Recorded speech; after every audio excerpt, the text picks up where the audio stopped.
Good morning everyone, welcome back to my channel. ঘুম থেকে উঠে কি এসব দেখতে ভালো লাগে বলো? মুখের মধ্যে বড় একটা পিম্পল উঠে গেছে।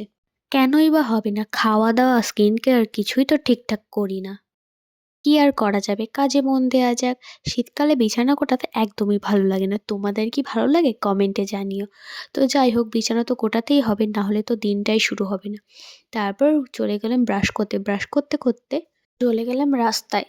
কিছুদিন ধরে তো রোদই উঠছে না ঠিকঠাক, আজকে দেখছি হালকা সূর্যি মামার দেখা পেয়েছি। তো ব্রাশ করে চলে এসেছি মুখ টুক ধুয়ে। আর ক্যামেরা খুললে নিজের মুখের দিকে তাকাতেই কেমন লাগছে, বারবার এই যে ব্রণটার দিকে চোখ যাচ্ছে। তারপর কি খাওয়া দাওয়া করে স্নান ধান করে নিলাম, আর এই যে রোদটা পেয়েছি বেশ। স্নান ধান করে ছাদের উপর একটু চুলটাও শুকিয়ে নিলাম। তারপর চলে গেলাম দুপুরের খাওয়া দাওয়া করতে। আর দুপুরে আজকে ছিল বাঁধাকপির তরকারি আর ডালের বড়ার তরকারি। আবার বিকেলবেলায় চলে গেলাম রান্নাঘরে। কি করতে? শীতকাল তো পড়েই গেছে। রান্নাঘরে গিয়েই এখন আমি ভাজবো পিঠে। আমি কেন ভাজবো? কারণ আমার এটা করতে বেশ ভালোই লাগে। এই যে সুন্দর হয়েছে পিঠেগুলো।